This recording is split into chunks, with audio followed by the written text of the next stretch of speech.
Hey everyone, today I want to be installing a power steering pump into my 2001 Cherokee XJ. So my previous one that was OEM on the car actually just started leaking fluid everywhere and just gave up on me while I was driving on the interstate. So it's due for a change and I figured I'd just go ahead and upgrade it. So I actually read online that you can put the power steering pump out of a 2002 Grand Cherokee into there from the V8 model specifically. It can't be the 6-cylinder, it has to be the V8. And I went ahead and got one of those, ordered it off of RockAuto. It is the Edelmann 6181PR, so that's the part number on RockAuto. I don't know if that brand is really any good, but I guess we're gonna see. I couldn't really find any reviews online for them. All right, so for this install, you're going to need obviously the power steering pump and reservoir. If you are doing the upgrade, you're going to need more power steering fluid. You're also going to need some vacuum caps. I just have a little assortment right here that I can pick from. And more specifically, you are going to need the 3/8 vacuum cap. So I have some of those in here. You're also going to need hose clamps. So I just have another assortment right here of those. That should cover me. You're also going to need a little bit of 1/2-inch power steering pump hose. AutoZone is actually nice enough to just cut me off a piece and give it to me. So that's awesome. Big thanks to them. Some sort of adapter that will allow you to step down from a 1/2-inch power steering pump hose down to the 3/8, which is what is already in the XJ as original for a return line. So I actually read online that you can just get a filter and put it right into the line, and it kind of just dual purposes as a step down while also being a filter to keep all the junk out of your system. All right, so we are going to go ahead and get started. The first thing I'm going to be doing is removing this electric fan right here. It's pretty simple removal. You just remove a couple of bolts and pull it out. And we're also going to be removing this air box right here. And that's also pretty simple. You just pull it out with a couple clips and then unhook these 2 lines right here. And that will give us a lot more room to just be working in this area.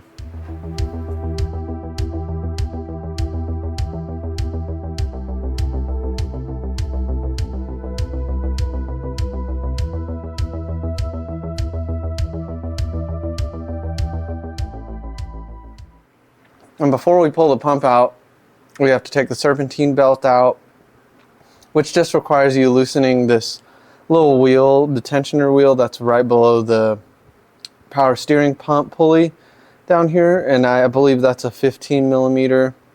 You just loosen that wheel up a little bit. And there's another screw on the other side of the power steering pump that you loosen up once you get this tensioner bolt loosened up on the smaller pulley here. So let's go ahead and do that.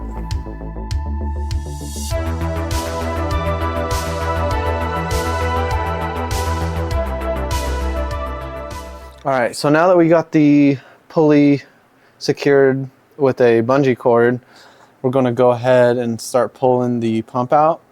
So the first step of this is going to be to take this high pressure line out, which is just this threaded bolt right here. We're just going to pull that out. And I highly recommend having some kind of object to catch the liquids that will be coming out of it, because I'm sure there will be a little bit of fluid coming out. I just grabbed an old Tupperware. This should work just fine.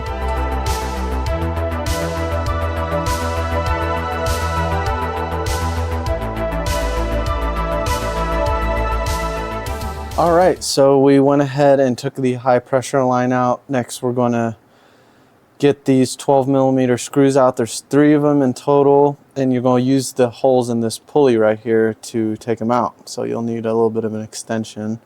And there's one on the top, one on the side, and one on the bottom.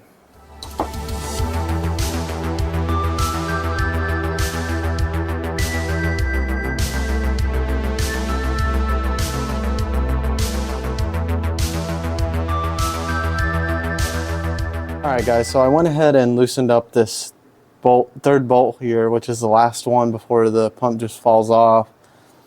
And I actually tried to go ahead and take the return line off that's down here, and it just would not budge. So I'm just actually going to end up cutting it off since we're putting an adapter / filter on there anyways. And I forgot to mention before that since we have the serpentine belt kind of secured off to the side here, it's a really good time to just go ahead and check it for wear and tear and cracking or anything else that you might want to look for in the belt, just to make sure that you don't need to replace that as well. But mine looks pretty good, so that shouldn't need to be replaced. So let's go ahead and take this pump out of here.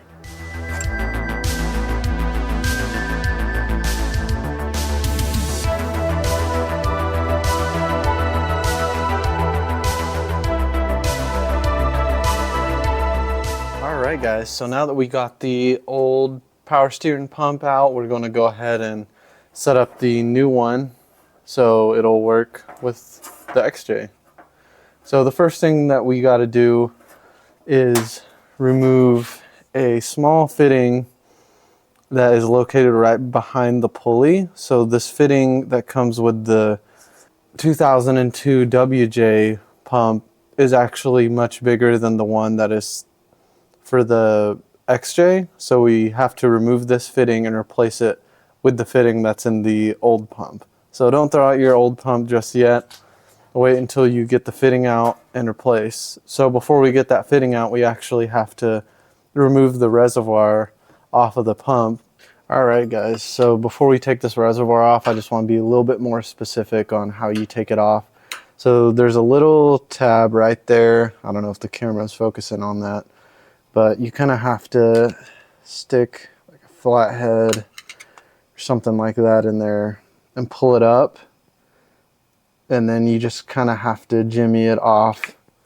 It should come right off.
Alright, so now that I have the reservoir back on, along with the old fitting that's in the new pump, we are going to address these two inlets that you're going to have on the new reservoir. And we have one, I believe 3/8 return, and then we have one, I think it's a 1/2 inch return right here, and they both came with caps on them. So I just have to kind of remove these.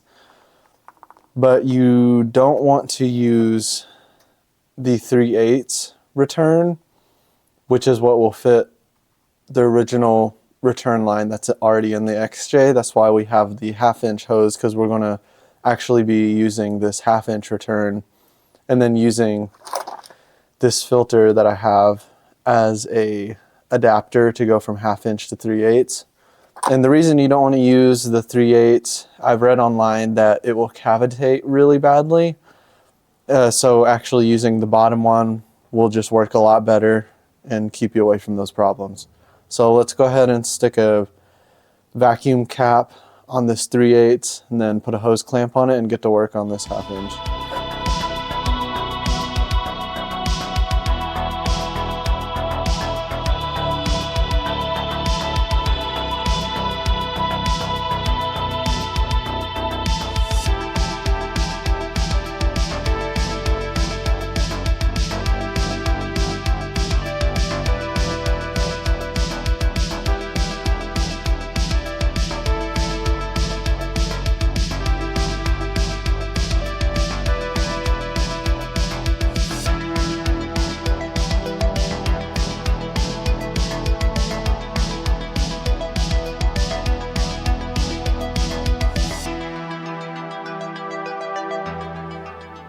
So now that I have the filter attached to the 1/2-inch hose, all we have to do now is put this back into the XJ.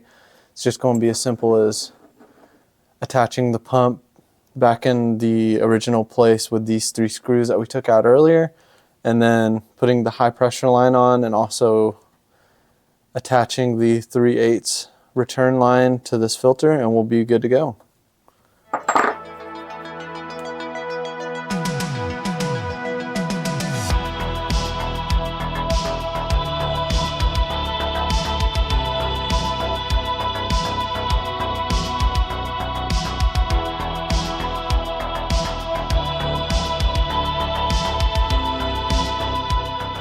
So I just finished securing the new pump with the 3 bolts, and I also plugged the 3/8 inch return line into the new filter here. But I actually had to do a little bit of trimming on the original 3/8 line because it was a little bit too long and it caused this section here to kind of kink out. But that's something that you can play around with and figure out for yourself. But I actually ended up having to trim a little bit of the 3/8 line that was in there to make it work out.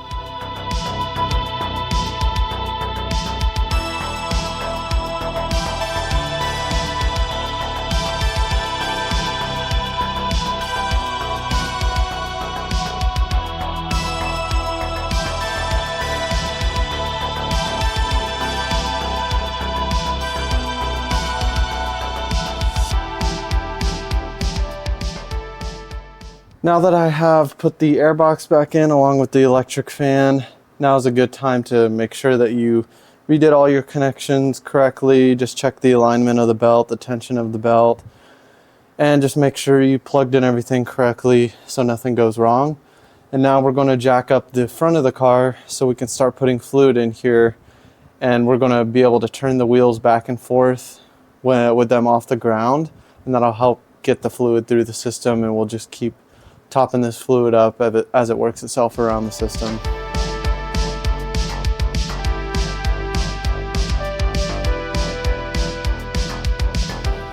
I mean, I could steer this thing with one finger if I wanted to now.